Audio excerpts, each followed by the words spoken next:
जब नासा ने जमीन और अमेज़न रेन फॉरेस्ट की लेटेस्ट सैटेलाइट इमेजेस को पब्लिक किया और रिसर्चर की नजर इन इमेजेस पर पड़ी तो ऐसी दिल दहला देने वाली बातें सामने आई जो इस जमीन पर रहने वाले सभी जानदारों के लिए परेशानी का बाइस है। इन तस्वीर से ये जाहिर होता है कि हमारी धरती का इकोसिस्टम बहुत ही बड़े खतरे से दो चार है। खतरा कुछ ऐसा है कि आने वाली चंद सदियों के बाद हमारी ये जमीन जानदारों के रहने के काबिल नहीं रहेगी। आखिर वो कौन सी ऐसी रीजन है जिसकी वजह से हमारी ये जमीन यानी कि हमारा ये घर इंसानों और जानवरों के रहने के काबिल नहीं रहेगा।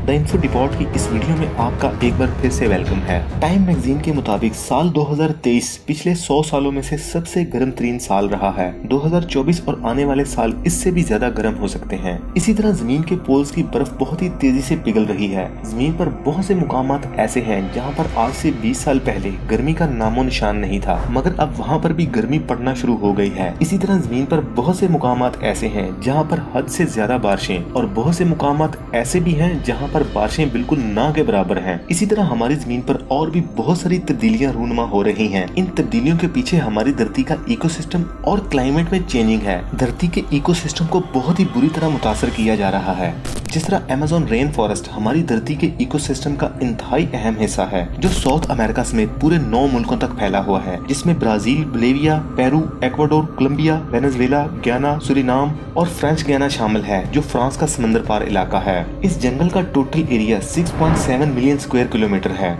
जंगल का 60% एरिया ब्राजील में, 13% पेरू में, 10% कोलंबिया और बोलिविया में और बाकी कंट्रीज में कुछ मामूली, किसी में 5 और किसी में 2% शामिल है। ये हमारे प्लेनेट का सबसे बड़ा जंगल है जो हमारी जमीन के 1/4 हिस्से पर फैला हुआ है।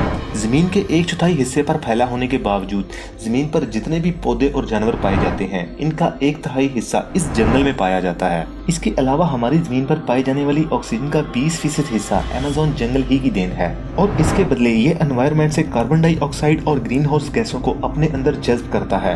यही वजह है कि इसको जमीन के लंग्स भी बोला जाता है। हालांकि इंसानी लंग्स का काम इसके बिल्कुल बरक्स है। जब हम सांस लेते हैं तो हवा लंग्स में से दाखिल होती है और इस हवा में से ऑक्सीजन हमारे खून में मुंतकिल होती है। इसी वक्त कार्बन डाइऑक्साइड और वेस्ट गैस खून से फेफड़ों में मुंतकिल होती है, जिसे हम सांस के जरिए खारिज कर देते हैं और इस अमल को गैस का तबादला भी कहते हैं। इसी तरह अमेज़न रेन फॉरेस्ट जमीन की आबो हवा को कंट्रोल करने में बहुत ही अहम किरदार अदा करता है, जिसमें कार्बन डाइऑक्साइड को जज्ब करने की सलाहियत सबसे बड़ी है। दरख्त फोटोसिंथेसिस के जरिए एटमॉस्फेयर से कार्बन डाइऑक्साइड को जज्ब करते हैं और इसे नामियाती कार्बन में तब्दील करते हैं, जो बाकी गैसों से बेहतर है, और ऑक्सीजन को वापस हवा में छोड़ते हैं। एक अंदाजे के मुताबिक अमेज़न रेन फॉरेस्ट तकरीबन 100 billion metric tonne carbon dioxide को जज्ब करता है, जो कि हर साल इंसानों की वजह से खारिज होने वाली मिकदार से 10 गुना ज्यादा है। अमेज़न रेन फॉरेस्ट नुमाया तौर पर न सिर्फ रीजनली बल्कि आलमी सतह पर बारिशों पर अपना असर रखता है। घने पौधों और दरख्तों से वाटर वेपर्स की एक बड़ी मिकदार एटमॉस्फेयर में दाखिल होती है, जिसको ट्रांसफॉर्मेशन कहा जाता है। इस नमी को हवा ऊपर उठा लेती है, जिसकी वजह से बादल बनते हैं। फिर ये बादल न सिर्फ आसपास के इलाकों में बल्कि दुनिया भर में बारिशों का बायस बनते हैं। हमारे सियारे की इकोसिस्टम को बैलेंस रखने के लिए अमेज़न रेन फॉरेस्ट का किरदार बहुत ही ज्यादा अहम है। लेकिन अब इस जंगल को बहुत ही तेजी से काटा और नुकसान पहुंचाया जा रहा है। साल 2000 से लेकर साल 2024 तक जंगल के 31% हिस्से को काट दिया गया है। एक तरफ जंगल को काटा और नुकसान पहुंचाया जा रहा है, दूसरी तरफ कार्बन डाइऑक्साइड के अखराज में तेजी से इजाफा हो रहा है। इसी तरह ग्लोबल डाटा पर अगर हम अपनी नजर डालें तो साल 2001 में ग्लोबल टेम्परेचर था -0.5 डिग्री, जो साल 2024 तक +1 डिग्री से ऊपर तक जा पहुंचा है। ये खदशा जाहिर किया जा रहा है कि अगर ग्लोबल टेम्परेचर +3 डिग्री तक जा पहुंचा तो जमीन पर इंसानों और दूसरे जानदारों का रहना बहुत ही मुश्किल हो जाएगा। और इसी तरह हर आने वाला दिन ग्लोबल टेम्परेचर में इजाफा कर रहा है। बस अब ये जान लीजिए, अगर ग्लोबल टेम्परेचर +3 डिग्री से ऊपर जाता है तो जमीन पर जानदारों का रहना तकरीबन नामुमकिन हो जाएगा। और जिस हिसाब से जमीन के पोल्स की बर्फ पिघल रही है, इस हिसाब से तो जमीन का एक दिन पानी भी खुश्क हो जाएगा।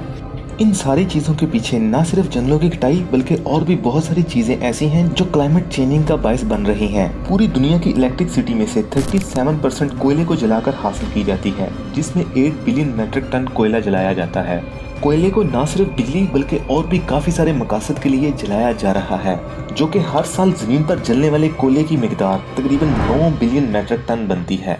अब कितनी मिकदार में कार्बन डाई ऑक्साइड एनवायरनमेंट में दाखिल होती है, इस बात का अंदाजा आप कुछ यूं लगा सकते हैं। 1 केजी कोयले को जलाने से 2.4 KG carbon dioxide environment में दाखिल होती है।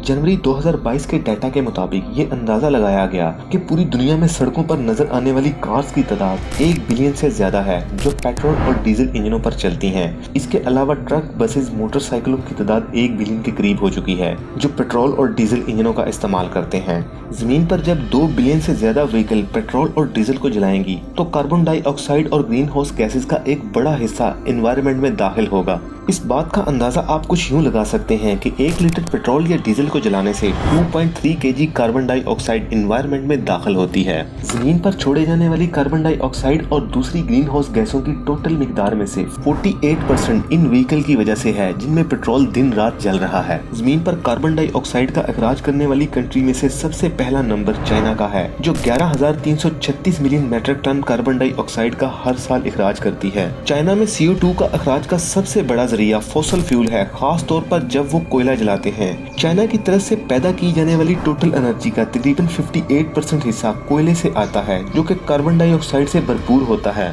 जमीन पर सबसे ज्यादा CO2 का अखराज करने वाली कंट्री में से दूसरा नंबर है यूनाइटेड स्टेट ऑफ अमेरिका का जो हर साल 5,332 मिलियन मीट्रिक टन का अखराज करती है। और तीसरे नंबर पर आने वाली कंट्री है इंडिया जो हर साल 2,674 million metric tonne carbon dioxide का अखराज एनवायरनमेंट में करती है।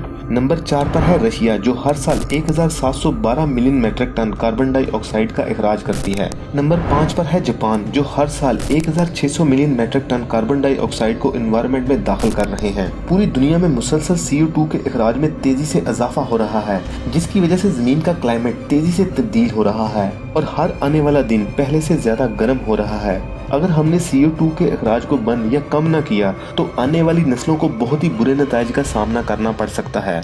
इस मकसद के लिए हमें जमीन पर दूसरे एनर्जी सोर्स को तलाश करना होगा जिसमें CO2 का अखराज बिल्कुल ना के बराबर हो। इसके अलावा हमें जंगलों के कटाव को रोकना और इनकी हिफाजत करना होगी और ज्यादा से ज्यादा दरख्त लगाने होंगे। अगर हमने CO2 के अखराज को कम न किया तो आने वाले दिन ऐसे भयानक और खौफनाक होंगे जिसका हमने कभी अंदाजा भी नहीं लगाया।